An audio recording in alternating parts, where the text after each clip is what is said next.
El otro día, bueno, Kobe filmó todo. Me dio un poco de vergüenza porque era muy largo, muy prolongado. Me debo haber emocionado porque hacía mucho tiempo que no hablaba de estas cosas. Hoy pensaba hacer más escueto, más tener otros límites, y que podamos intercambiar. En realidad yo estoy viviendo este momento con mucha pasión.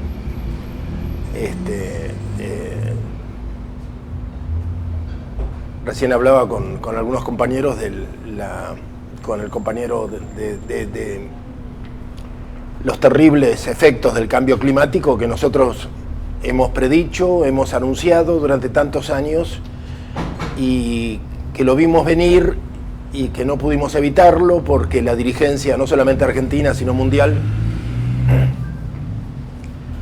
estaban en otra cosa, no nos escuchaban, no querían comprendernos. Nos sigue pasando. Por eso yo intenté dar un paso adelante o abrir una nueva etapa y ver cómo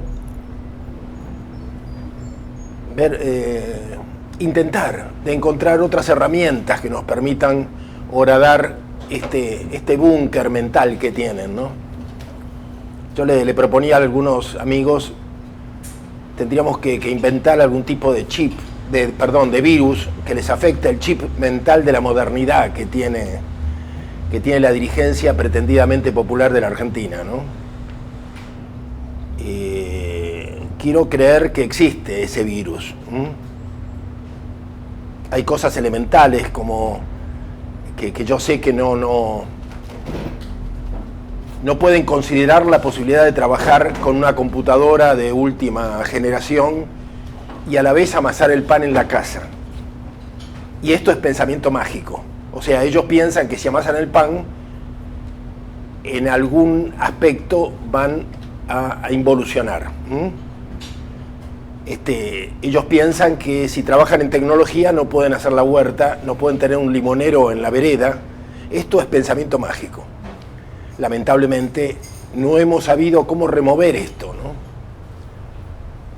Mientras el otro día escuchábamos unas noticias de que en un pueblo de la provincia de Buenos Aires un grupo de chicos habían empezado a plantar, con apoyo del municipio, habían comenzado a plantar frutales en las veredas. Bueno, es algo que se hace muchísimos años en Europa, que hacen los grupos juveniles, con el intento de romper cabezas, de romper estas lógicas antiguas, ¿no? De una modernidad que a la vez es mágica. Pero bueno, el tema acá se nos impuso las hojas, se nos impuso un modelo, se nos impuso una ideología progresista, ¿no? Que yo creo que está profundamente en crisis.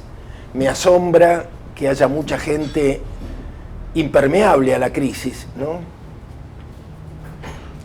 Se ha tapado mucho, en la Argentina se ha tapado el escándalo de Odebrecht.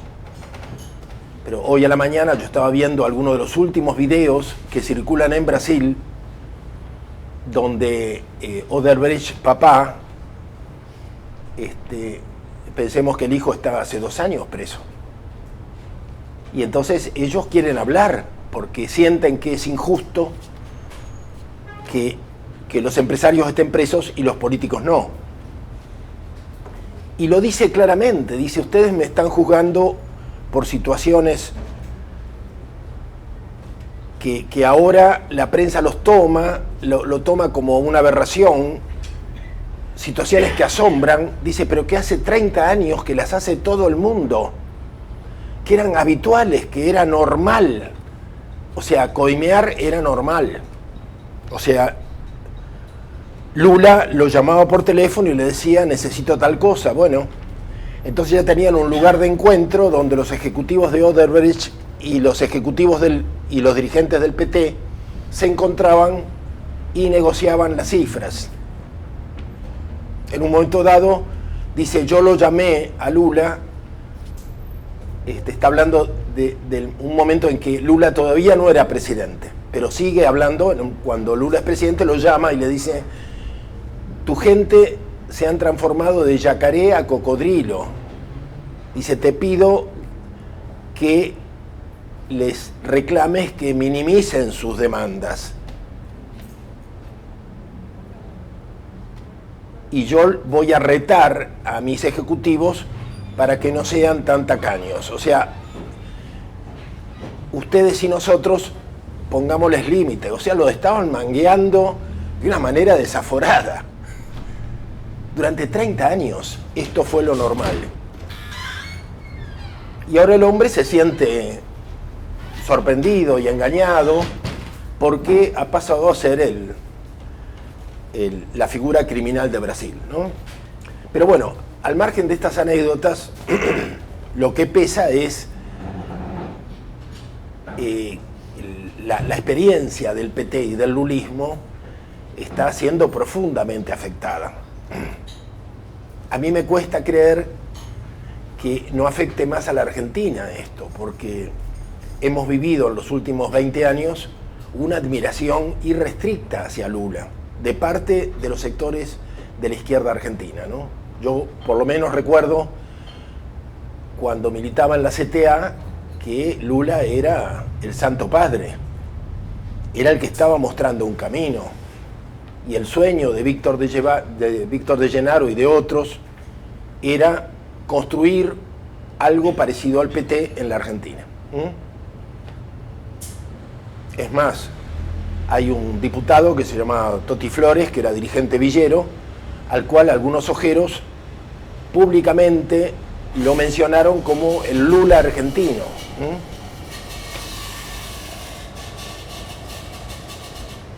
Y cuando el gran conflicto entre Néstor y Cristina, o era Cristina la que quería renunciar, ¿no? Que hubo una crisis, que lo llamaron a Lula para que intercediera. Lula vino para decirle a Cristina que tenía que bancarse la situación post-crisis del campo, una serie de problemas. O sea, Lula fue el que estabilizó el gobierno progresista en la Argentina porque era el padre de esta escuela de modernidad a todo lo largo de América Latina. Bueno, y Lula está con un pie ya en la cárcel. O sea, las pruebas son tan grandes que si no ha sido arrestado todavía debe ser porque están tratando de evitar lo que va a significar que Lula entre en la cárcel, ¿no? Pero bueno, a mí me afectó que el otro día Odebrecht dijera que no solamente puso dinero para la dirigencia política, que en algún momento también lo consultaron sobre documentos programáticos y que él puso a sus ejecutivos para trabajar en un documento que facilitó la llegada de Lula al gobierno en el 2002, si no me equivoco, y el documento se llamaba, creo, documento del 2002, fue un documento que permitió una especie de frejuli brasileño que permitió abrir el diálogo con otras fuerzas, conquistar otros aliados y facilitó que Lula pudiera llegar a la presidencia de Brasil con amplios respaldos de propios y de aliados. Bueno, aparentemente ese documento clave también fue obra de estos empresarios, ¿no? Que además actuaban en toda América Latina, ¿no? El impacto en Perú, en Ecuador, de esta crisis del lavajato es muy fuerte. En la Argentina, bueno, demora en llegar, ¿no?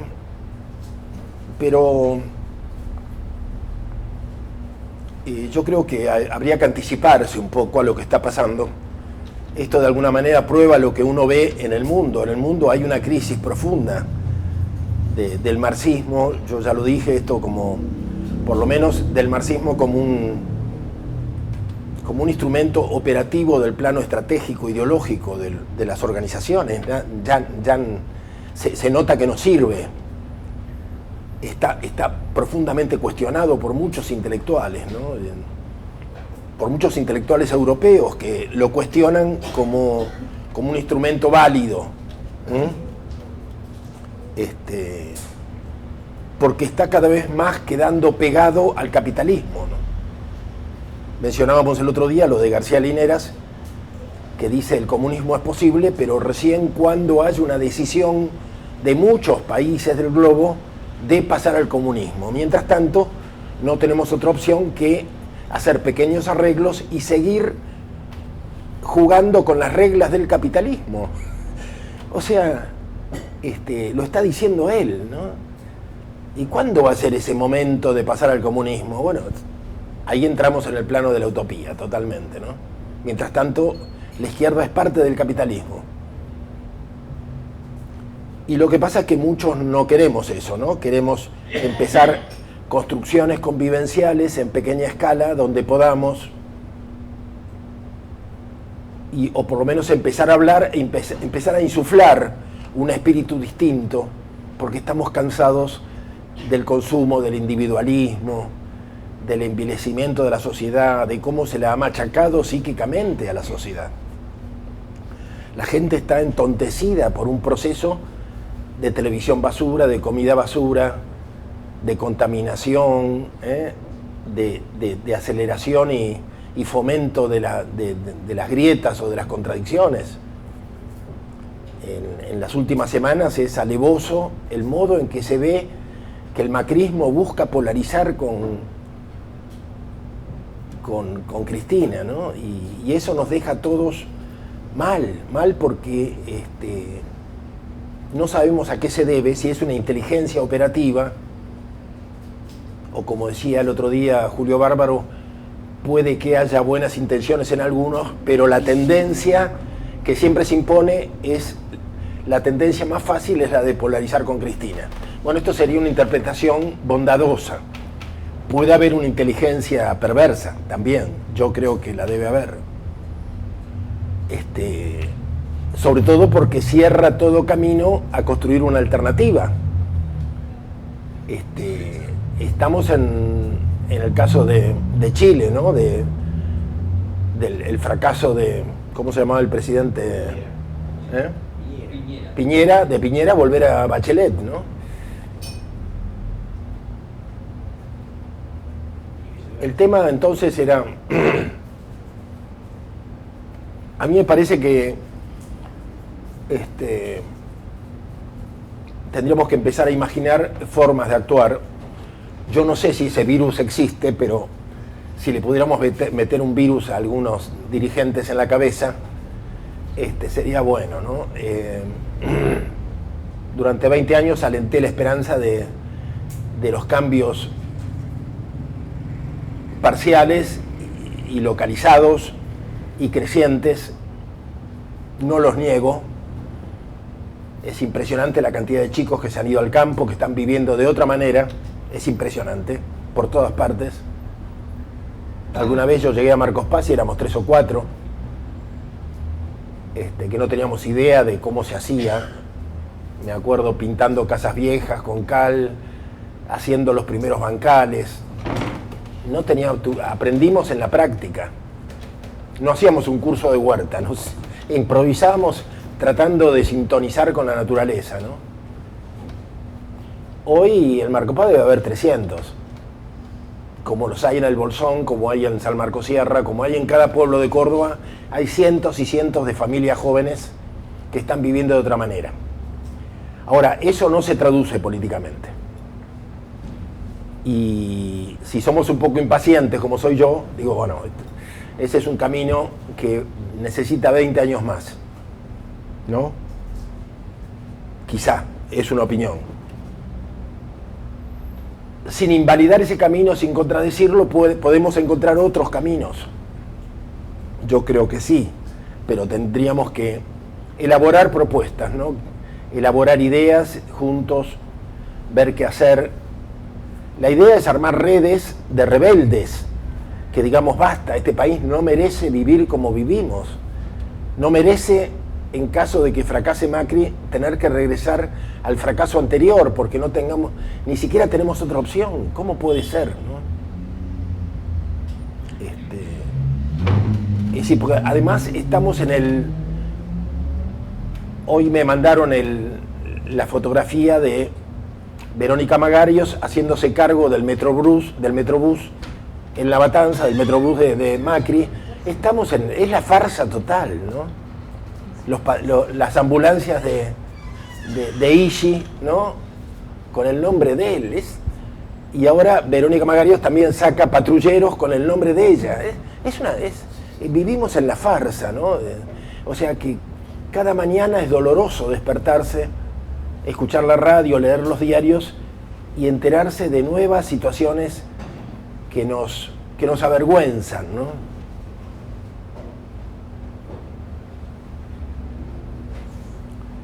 Particularmente lo que han hecho con el peronismo, el ropaje, los viejos ropajes los usa cualquiera.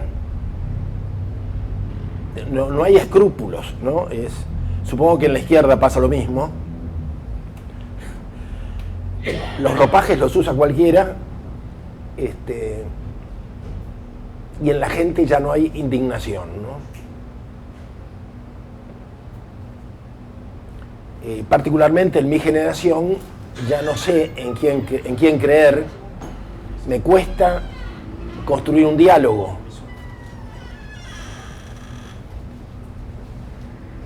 También me parece que decía el otro día, muchos viejos compañeros que yo sé que todavía tienen cuerda para dar una pelea, pero en su casa tienen algún hijo que está en la cámpora o que está en algún grupo parecido. Y como son buena gente y buenos padres, eso los limita mucho.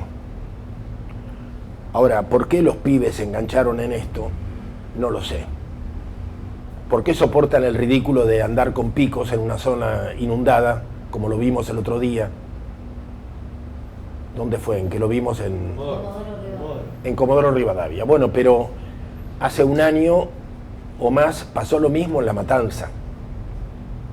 O sea, un compañero me dice, mirá, en mi casa yo tengo 20 carretillas, tengo 25 picos, no sé cuántas palas, porque había inundación. No sé qué pensaban hacer con todo eso. Fueron, descargaron, no supieron qué hacer y se lo dieron a este compañero y ahí quedaron, ¿no? Otra cosa. Es decir, es todo muy loco, ¿no? Muy demencial. Bueno, ¿qué podemos hacer para recuperar el sentido común? Esta sería la batalla, recuperar el sentido común. Recuperar la memoria, ¿no? Ustedes vieron, yo saqué esta página de Trinchera y estoy dando las batallas que puedo. Claramente el intento era retomar un curso perdido. Si hay un curso, si el curso de la Revolución Cubana se cayó, retomemos los antiguos cursos que están por ahí. Están. Recién hablábamos aquí con el compañero de que la casa del obispo Podestá de Flores en realidad era la casa del hijo de, ¿cómo se llama? De Cuitiño. Claro, muchos no sabrán quién es Cuitiño, pero Cuitiño fue el jefe de la Mazorca, ese famoso que lo colgaron, pero primero pidió permiso y se ató los pantalones a la camisa para no quedar con los menudos afuera, como se decía. Un personaje de nuestra historia, de una época de valientes y de tipos enteros que pudieron cometer barbaridades y errores muy grandes, pero que tenían una formación muy seria, ¿no? Y estaban dispuestos a morir por aquello que pensaban o soñaban. Bueno, está todavía la casa de Cuitiño, del hijo de Cuitiño, y así están los restos en todas partes. Hay que querer verlos, ¿no? La historia está presente. Las memorias están en los viejos, y cada viejo que se va es una biblioteca que se pierde, como en África, y hay que hablar con los viejos y retomar un camino, me parece a mí, es una propuesta. Trabajar en red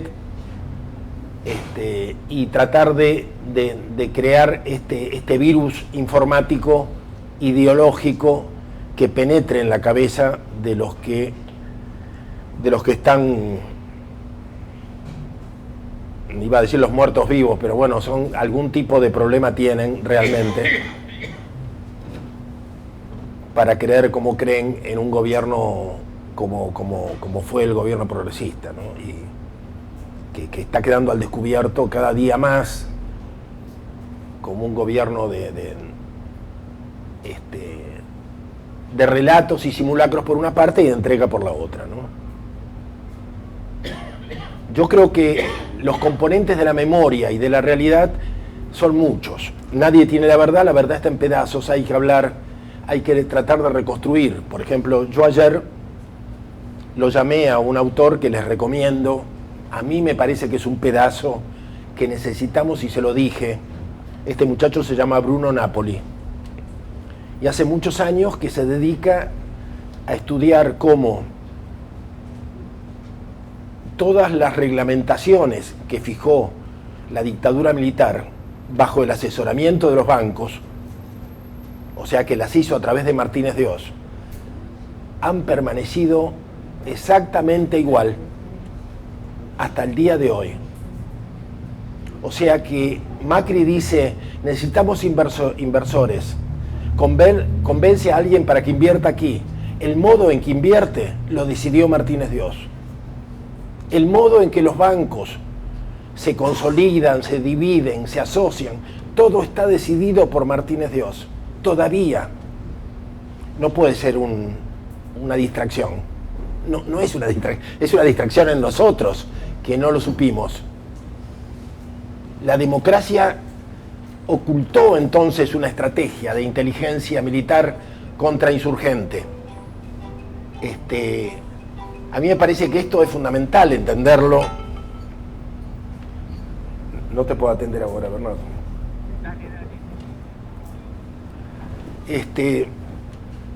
Entonces se lo dije ayer y le agradecí a este muchacho, le prometí comprar sus libros y leerlos y vernos.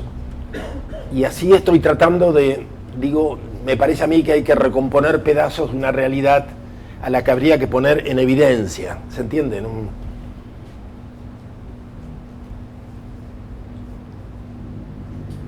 O sea, para mí no es casual que Milani, por primera vez en la historia del ejército argentino, un hombre del 601 llegue a la comandancia en jefe. Que haya llegado alguien de la infantería fue una revolución en este país.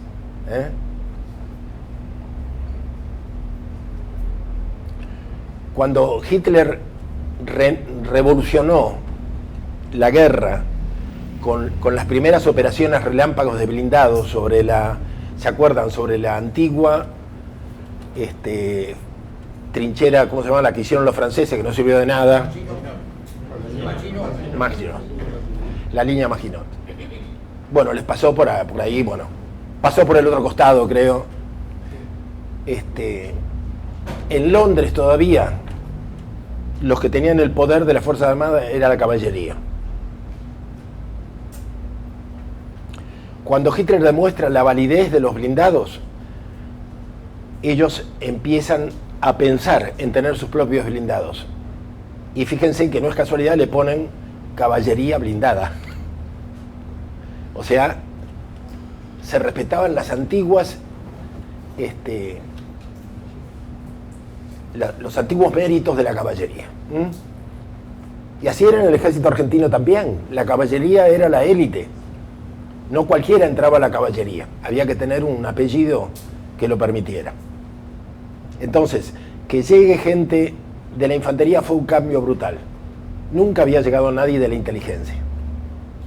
Y llega con un gobierno progresista lleno de cuadros funcionariales, de compañeros que habían estado en la cárcel con nosotros, que habían pasado por la tortura, que habían participado de intentos revolucionarios.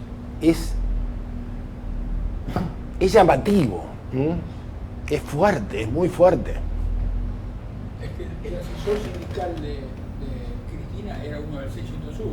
¿Era quién? Del 601. Era Martínez, que venía por dos lados.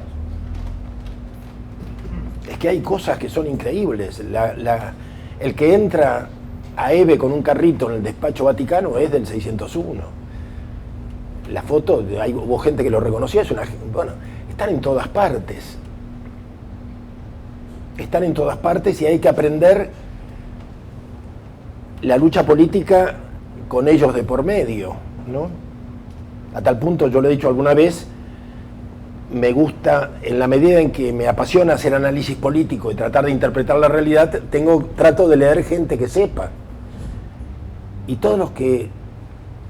aquellos en los que puedo encontrar algo que me enriquezca, que me informe, y son tipos que tienen algo que ver con la inteligencia.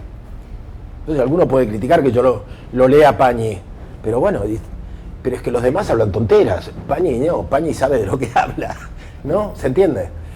Tenés que terminar leyendo a gentes, porque son los únicos que saben de lo que se trata, los demás no, están tocando la guitarra los demás. Entonces, todo un tema de la información, ¿no? De cómo manejarla, de cómo hacer política en base a criterios éticos, pero manejando información para entender qué está pasando. O sea, saber que... yo contaba el otro día cómo se gestó la globalización, ¿no? En la época en que Perón estaba todavía en el exilio, la lucha era contra Rockefeller. Más que una lucha, era una pulseada. A ver quién determinaba el futuro de la humanidad. Rockefeller le deja el cetro a Soros antes de morir. O sea, por lo menos varios meses antes de irse para el otro mundo, Soros pasa a hacerse cargo. Es increíble, ¿no? Y yo creo que muchísima gente todavía no lo debe saber. Y Soros ha sido el socio de Erstein, que con el dinero de Soros compró el banco hipotecario y gran parte de la provincia de Entre Ríos, de lo que son, de parte de los territorios que son de los esteros, que eso también, ahí está Soros. Uno de los motivos, probablemente, por lo que durante tantos años el enemigo público número uno fue Douglas Tompkins. Ahí había cosas profundas que no salieron, pero me pasó una vez una anécdota muy... Yo convoqué a una reunión contra las fumigaciones en un bar de una ciudad de Corrientes, y me senté a la mañana en un bar como este con el café con leche a las medialunas, puse un cartel, preparé una mesa pensando que iban a venir periodistas y resulta que los medioambientalistas de la zona me hicieron el boicot. No vino nadie. Apareció una sola persona, que era piloto de un avión fumigador. La verdad que salvé la mañana, me hice amigo del tipo. Las cosas que ese tipo me contó, de lo que había visto en los campos de Soros, con el avión rasante, cuánto aprendí del tipo. Que no se sentía mala persona, porque dice, a diferencia de mis colegas, yo estudio bien la dirección del viento antes de subir al avión y cuando estoy arriba y antes de fumigar. No sabía que podía haber contradicciones éticas dentro del avión fumigador, pero siempre las hay. Él se sentía una buena persona. Fue interesante, ¿no? Fue interesante. Y me hablaba de Soros. Yo ni sabía que Soros tenía tanta extensión de campos ahí en zonas a las que estaba desecando y que estaba afectando el ecosistema. Pero bueno, Soros es un personaje terrible. Y un tipo que piensa como Grobo Patel. Él cuenta en una entrevista que lo llamó el presidente de Sudáfrica, ¿cómo se llama? Mandela. Tuvo una entrevista con Mandela, siendo Mandela presidente, y Mandela le dijo, yo quisiera, Soros, que usted me ayude, que me ayude a generar una reglamentación, una institucionalidad que preserve a Sudáfrica de gente como usted. Eso lo contaba él, dice, y yo lo ayudé, yo le di un montón de ideas de cómo preservarse con gente como yo, de gente como yo. Dice, porque mi tarea, como dice Groboco Patel, es ganar dinero.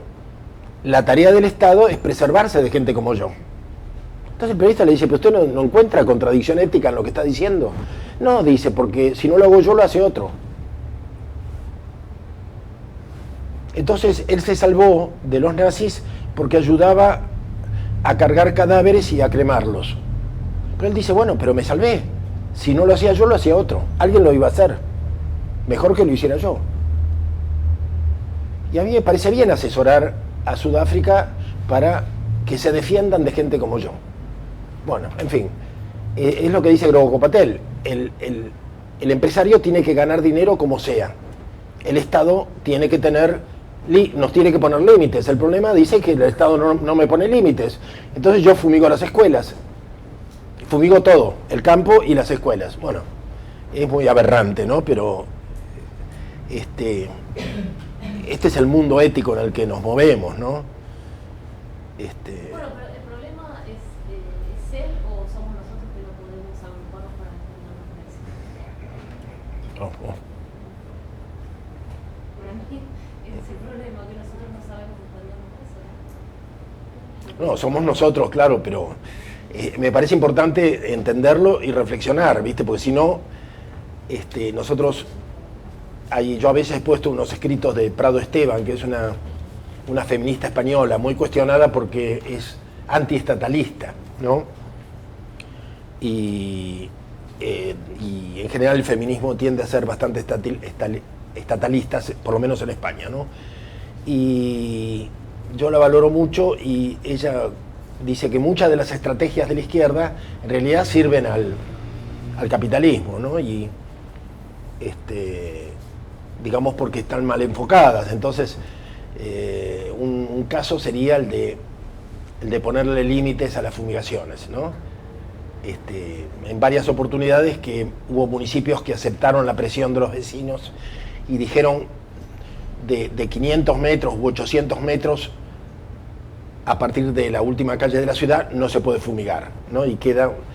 Entonces, preguntado Groboco Patel, dice, me parece bien, porque la soja contiene posibles buenas prácticas, reivindica la posibilidad de buenas prácticas y dice, lo que pasa que hay mucha gente que no, hay muchos productores que no hacen lo que deben hacer, no son correctos. Entonces está bien que el Estado les recuerde cuál es su deber. Bueno, ¿entiendes? Entonces hay un juego ahí dialéctico en el cual con inteligencia, no son brutos, los que lideran no son brutos, por algo vienen de la izquierda, y entonces siempre caen bien parados. Cuando retroceden se legitiman. Se legitiman. Esta es una idea que a nosotros nos costó muchísimo instalar, que hay una cuestión que se llama legitimación, ¿no? Entonces, esta idea que para la política argentina parece ser difícil de entender, que el poder, lo que llaman la derecha, el poder, el sistema, no sé cómo llamarlo, requiere una resistencia que no lo haga peligrar, que lo legitime.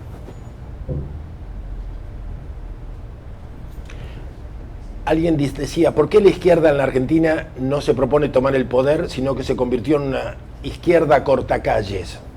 Bueno, es una manera de preguntarse lo mismo. ¿Por qué tantos sectores legitiman al poder? Constantemente. Es una práctica que ya está como incorporada.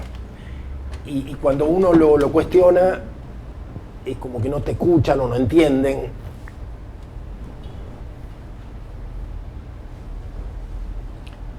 Yo entiendo que hay que construir un merendero, digamos, si uno tiene vocación de atender a los hambrientos, hay que construir merenderos.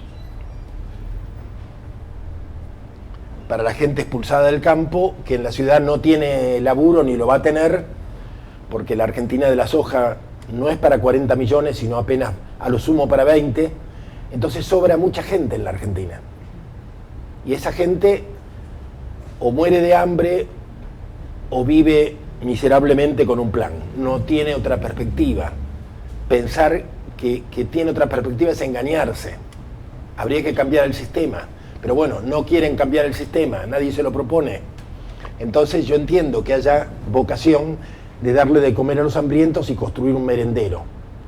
Pero en algún punto, a mí me parece que hay que mantener el recordatorio de que la solución es cambiar el sistema. Y no lo hacen.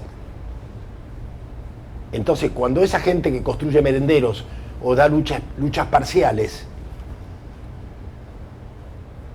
además, en un momento dado se reúne con los ojeros y con la iglesia y en un documento firman que la coexistencia es posible, ahí uno se da cuenta que no están errados, son cómplices. Hay una complicidad de muchos sectores en mantener el sistema tal como está. Y el sistema tal como está es, como una vez me dijo Grabois, que lo fui a visitar a la CETEP y hablamos un par de horas, y me dijo, mirá Rulli, este país de la soja no puede cambiarse, me dijo, no se puede cambiar. Pero si nos quedamos con un cachito, y me hizo así, somos Gardel. Y ahí entendí. Si se quedan con un cachito así, son Gardel. Y él se quedó con ese cachito. Y es Gardel. Es Gardel en el Vaticano, es Gardel en el Ministerio de Trabajo. Hay que tener una central de trabajadores paralela legalizada. Es un triunfo muy grande lo que él consiguió, y no lo consiguió de Cristina, sino de Macri. Ahora, entendamos nosotros cuál es el juego. ¿Un triunfo para quién? Un triunfo para el sistema, claro, porque están legitimando el sistema. O sea, digamos, yo no critico los que hacen merenderos para darle de comer a los pobres. Lo que estoy cuestionando es que lo hagan de tal manera que legitiman el sistema impuesto. Y ni siquiera se planteen deslegitimarlo. Seguramente que podés hacer algo parecido deslegitimando el sistema. Pero no se lo plantean, no se lo proponen. Digamos, lo que yo le diría a Grabois, a mí no me parece mal, digamos, me parece fantástico como él contó el otro día, que como un joven abogado recién recibido, en el 2001, asistiera a los cartoneros de su barrio, de Recoleta. Me parece fantástico. Una cosa es ser abogado, pero otra cosa es que te conviertas en líder. Si vos nunca revolviste la basura. Lo que tendrías que haber hecho como abogado es tratar de ayudar a que algunos cartoneros emerjan como líderes. Todo un tema, ¿no? Es todo un tema. Pero bueno, también se ha perdido esto. Hoy cualquier chico que sale de la universidad con un título se siente que puede ser líder. Esto también lo instaló el progresismo, ¿no? Fue líder de cualquier sector obrero, iba a decir, pero bueno, no hay obreros, pero sectores miserables, ¿no? Sectores pobres. Esto viene de los años 70, quizá, pero se ha agudizado últimamente. No es un tema menor, ¿no? En el año 73,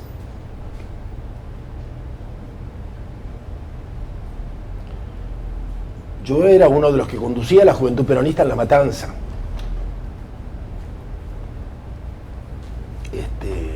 Y nosotros digamos, el apoyo moral era un viejo líder de la resistencia que debía tener 20 años más que yo, o más. Y en esa época los viejos se respetaban.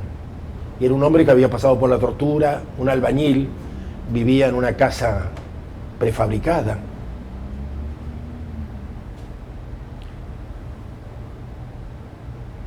Y era, en cierta medida, mi espalda moral, ¿no? Y yo me refería a él siempre. Y le hice más de una vez de custodia cuando había que ir a discutir con alguien, ¿no?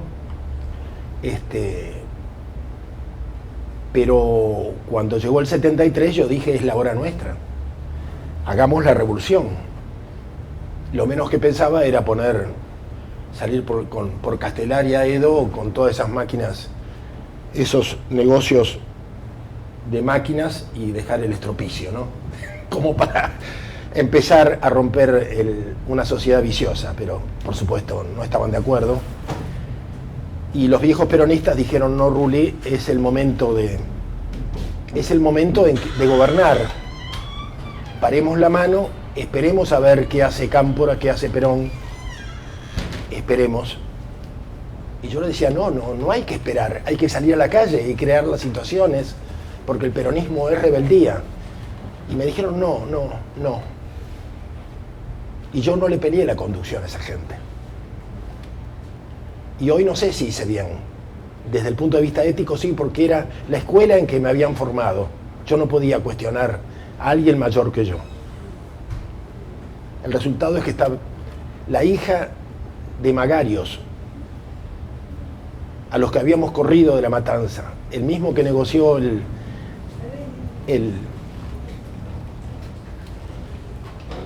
dinero de los BOR secuestrados, hoy es la intendenta de la matanza. Y me siento mal. Sé que hice bien, pero en un plano estratégico no, me equivoqué. Porque yo me fui de la matanza y me fui al campo San Pedro. Y abandoné a esa juventud peronista que quedó en manos. Hoy los reencuentro, y hasta que era, hace 2 meses, el que era mi guardaespaldas murió, y murió kirchnerista. Porque a esos pibes les lavaron el cerebro, o sea, aprendieron a respetar a los sectores medios. Era tan fuerte nuestra rebeldía en la matanza que la juventud de las regionales, para poder armar una manifestación, traía colectivos llenos de pibes de Ramallo y de San Pedro, porque no tenía gente en la matanza, porque la gente estaba con nosotros.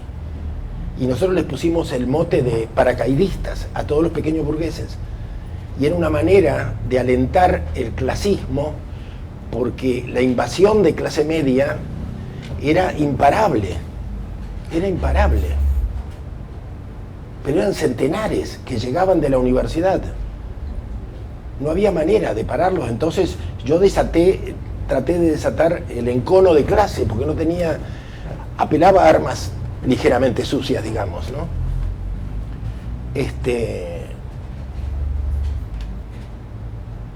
Bueno, ahora está Verónica Magarios. Un municipio devastado. Era un país aparte, era la reserva moral del peronismo, la matanza. Ha sido muy duro esto, ¿no? Muy duro. Por primera vez en tantos años, el último día de la militancia, el 17 de noviembre, me convocaron, hablé ante los dirigentes de toda la CGT local. Yo la única condición que puse es que el municipio no estuviera. Cumplieron. Hablé, no sé qué entendieron de lo que yo dije. La verdad es que no lo sé. No lo sé.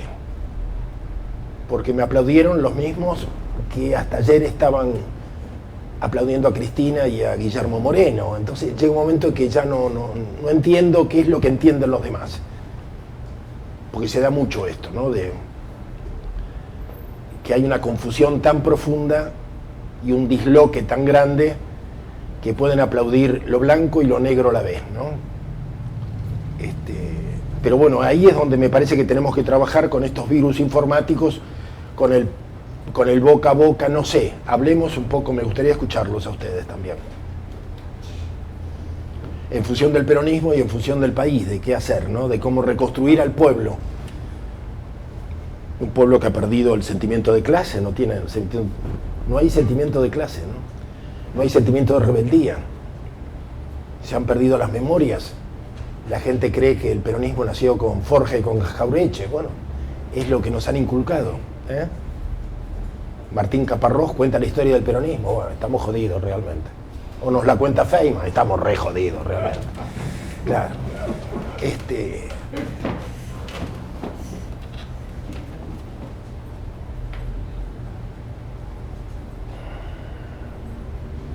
Pero bueno, no vine a tirar pálida, sino yo quisiera creo que se pueden hacer cosas. Lo que pasa que ¿vieron esas películas esas películas norteamericanas de la CIA y todo eso, que ponen todas las fotos en la pared, en el corcho, y se quedan horas ahí, dicen, porque claro, saben que la solución está ahí, pero no la encuentran? Yo estoy igual. Pienso que no soy el único, pienso que estamos todos ante el panel y está y no sale, ¿no? ¿Cuál es la trama, no? ¿Cómo desestructurar el tema, no? Yo digo, miro el panel ahí, no. Pero estoy seguro que hay un modo, ¿no? Sabemos que hay cosas que hay que desestructurar, ¿no?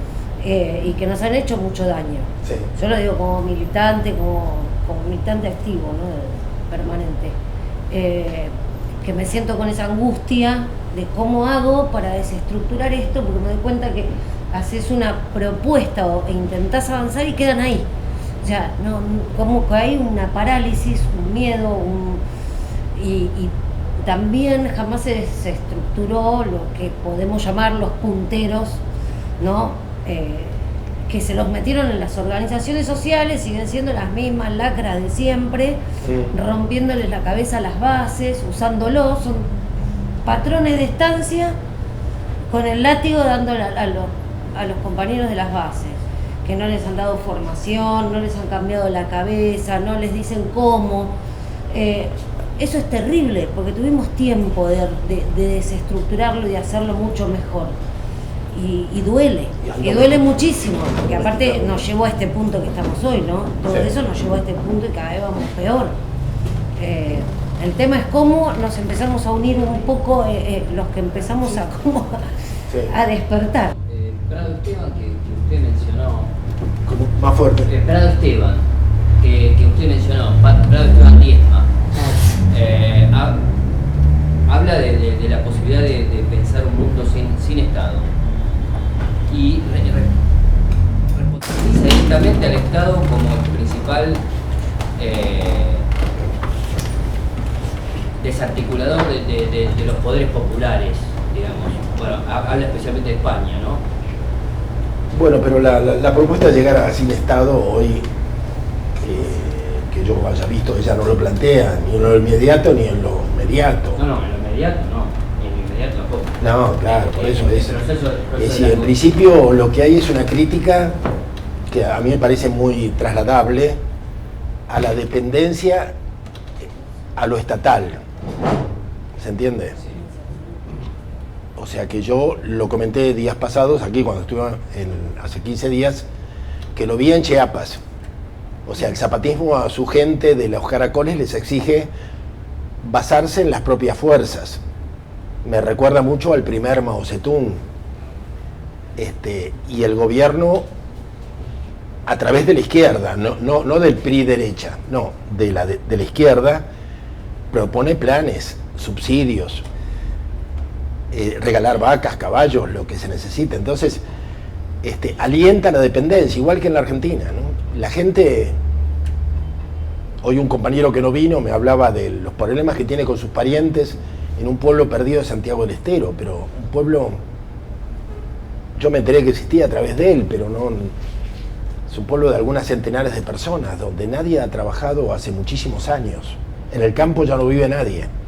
Todos viven de planes o de algún anciano que tiene la jubilación.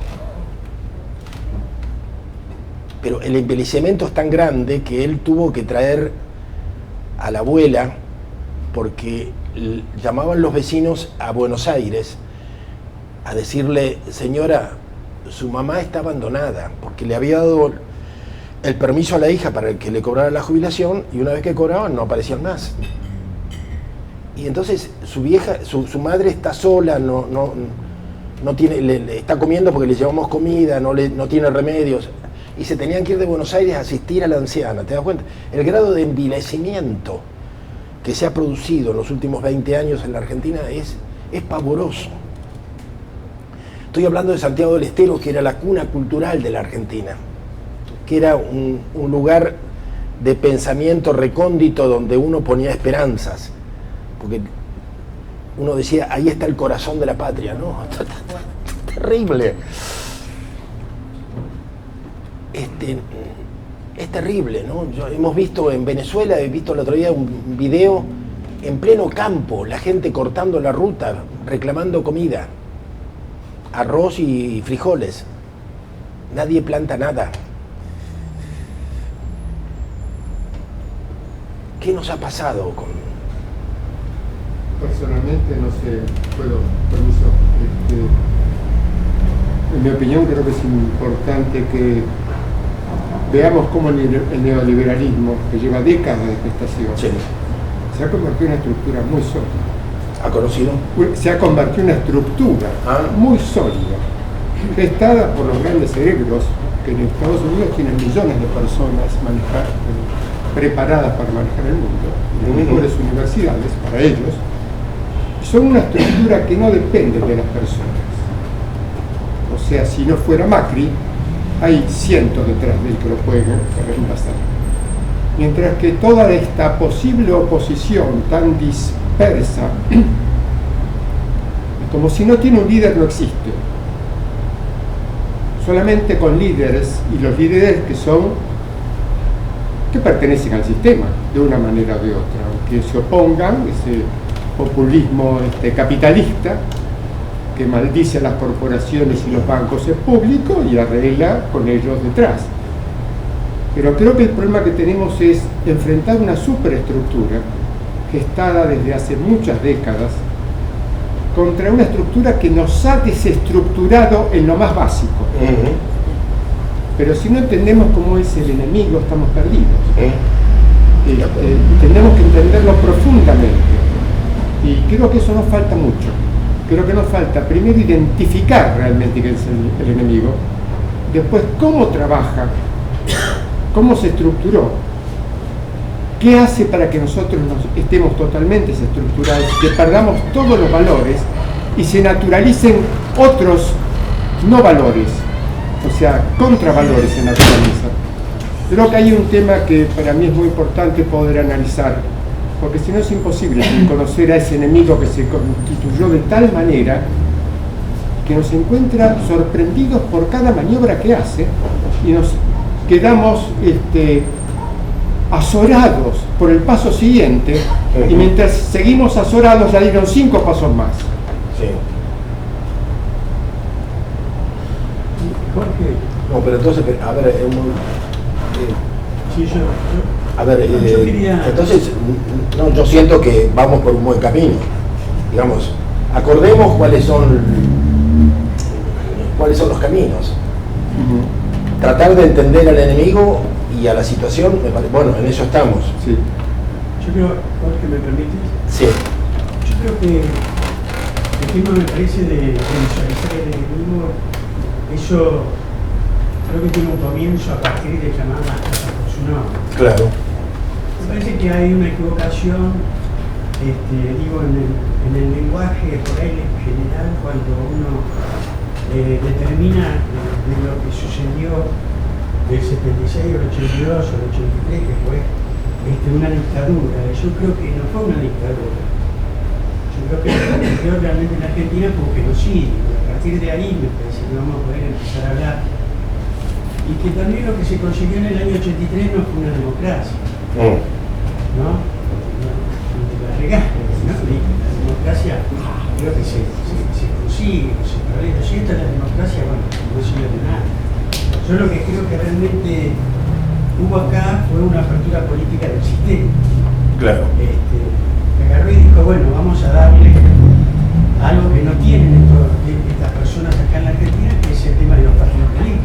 Metió y abrió el tema de los partidos políticos, y dentro de los partidos políticos colocó el sistema, también colocó a Susón.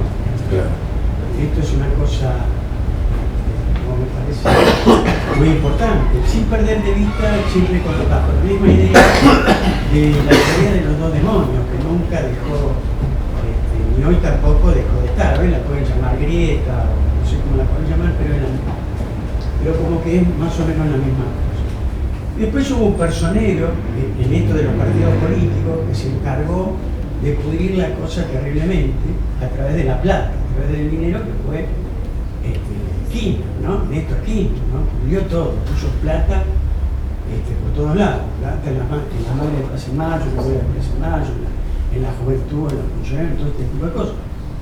Porque ahora yo conozco a los muchachos, hasta hace poco, cuando ganó Macri, hasta hace un año y medio atrás, decían, tenían unos errores de análisis, pero terribles, ¿no? Digo, desde decir que Macri no tenía gente, no tenía quien poner, es como un desconocimiento total, me parece, de la historia. Una gran ignorancia, sí. Digo, ahí están, ahora tenemos más claros los apellidos que están, y parece que fueron. Y ahora tienen el 25% más de gente del Estado. Quiero aclarar que a mí me echaron de la biblioteca, ¿no? La Biblioteca Nacional. Y me parece esto de los nombres, ¿no? Yo, por ejemplo, yo también estoy horrorizado escuchando un tipo como Aliberti cuando dice sí, porque el otro día cuando un policía le pegaba a un maestro, dice, salta la periodista y le dice, sí, te daba tristeza, no, te daba ganas de matar a un policía. Yo digo, no es carneta con el hijo, sino que también quiere mandar a los pibes al horno, como mandar a los pibes nuevamente a que vayan a pegarle a la policía o a un combate terrible, ¿no? Me parece. Yo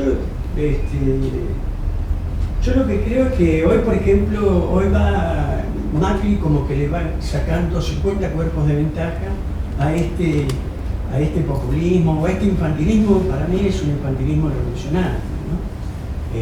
Que no tiene nada que ver y que se engancha con todas las que le tiran, ¿no? Digo, con todos los juegos que le tiran, porque como está carente de estructura política.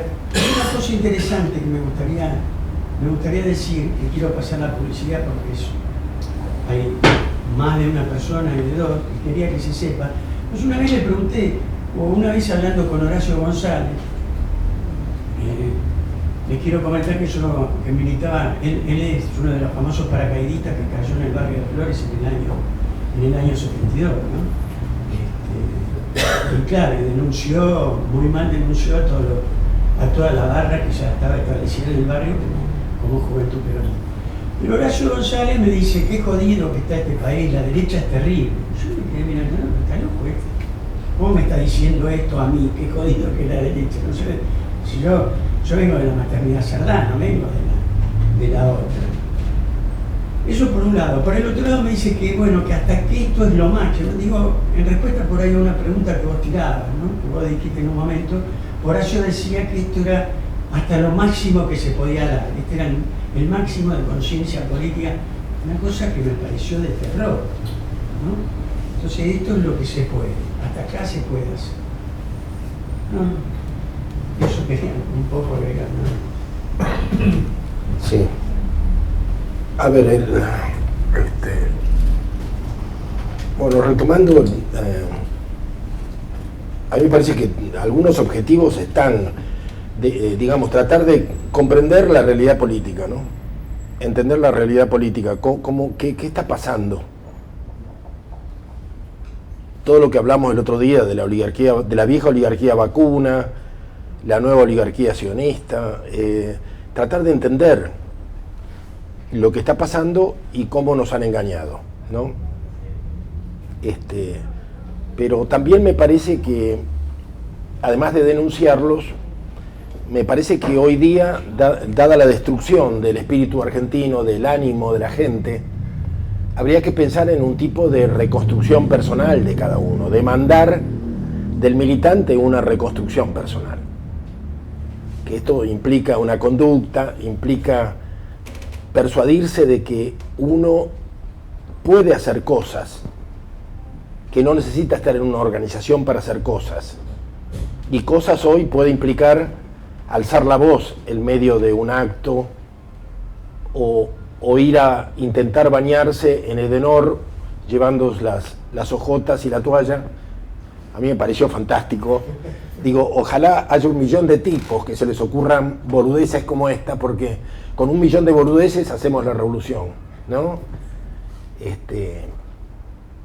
Me parece que, y a eso me refiero, ¿no? En el plano de lo personal no se ve hoy hubo épocas en que cualquiera tenía, hubo gente que se tiró sobre el auto de Menem a los puñetazos, es decir, esta cosa no se desmerecía la acción personal, ¿no? Si se hacían volantes individualmente, se los tiraba o se salía a pintar y salía uno. Se perdió la esperanza. Se perdió la esperanza. Bueno, se perdió la esperanza, pero también hay un deterioro personal. Entonces, me parece que aquí hay que dar el ejemplo. Por eso a mí me alegra que un tipo, parece una boludez realmente, pero que un tipo que le cortan el agua en su casa, donde se pone la malla, la toalla y se va en honor. Yo digo, esa era la picardía propia de hace 20, 30 años. Qué lindo que esto surta efecto y que otros empiecen a hacer estas cosas, ¿no? Todos los días tendría que haber cosas nuevas con humor, este tipo de cosas que levantan la moral, los demás se ríen, los demás lo valoran a ese gesto, ¿no? Y se ha perdido eso. Bueno, pero somos 20, somos 30, ¿por qué no empezamos a multiplicar gestos? Me parece, ¿no? A ver. Yo diría, incluso antes de dar el ejemplo, seguir abusando un poquito del diagnóstico. Yo creo que lo que nos está pasando nos está cagando a pelotazos. O sea, el sistema ha demostrado cada vez más cómo funciona la globalización esta, nos está proveyendo permanentemente de imagen, de información, imágenes falsas, información más falsa todavía, pero nos están cagando a pelotazos. Todo el tiempo estamos ocupados. Empezó esto hace medio siglo con la televisión, después pasó a color, pero ahora la última, después también pasó por medio del internet, pero internet creó una situación de conflicto para los dueños del poder. Brzezinski, uno de los ideólogos de Estados Unidos, decía que estaba como demasiado suelta, que daba pie a mucho pensamiento autónomo. Y seguramente pasó algo de eso con internet. Lo mismo pasó cuando empezó la televisión, primero era todo empaquetado y después empezaron a ver como autonomía según uno empezó a elegir, ¿no? Bueno, eso no le viene bien al sistema. El sistema te quiere tener totalmente ocupado con lo que ellos te ponen. Pero ahora lo logramos con los telefonitos, con los celulares, sobre todo, para todos creo, pero sobre todo para los más jóvenes. Yo tengo 2 nietas que son para mí un patético ejemplo de eso, porque están totalmente telefonizadas. Entonces, es muy difícil y es el sistema que está dando permanentemente las pautas de comportamiento, de valores, de todo. Entonces, porque antes, ¿cómo se combatía? El poder reprimía y se creaba resistencia, pero eso lo sabe también el poder. Entonces ahora el poder, en vez de reprimir, ofrece pantalones baratos, viajes acá, ofrece, o sea, no es por el lado de la represión que nos están manejando, es por el lado de la satisfacción de necesidades, dicho entre comillas, porque las necesidades son generalmente inventadas por el poder, no son realmente tuyas, casi nunca. Algunas veces sí, porque son inteligentes, manejan todo, manejan también las que uno necesita. Pero yo creo que eso es un tema muy grosso y no lo sé bien manejar. Tienen un control increíble de esa oferta, ¿no? Y entrar a eso es muy difícil porque uno está jugando muy artesanalmente. Yo hago notas, pero la ley creo que 4 personas o 7, no estoy seguro. Es bravo, ¿no? No sé cómo se, pero quería decir sobre todo no tanto lamentar nuestras carencias, sino señalar cuál es el aluvión ideológico, imaginario que nos meten encima. Otra cosa que pasa en línea con eso es que las consignas que para mí son genuinas,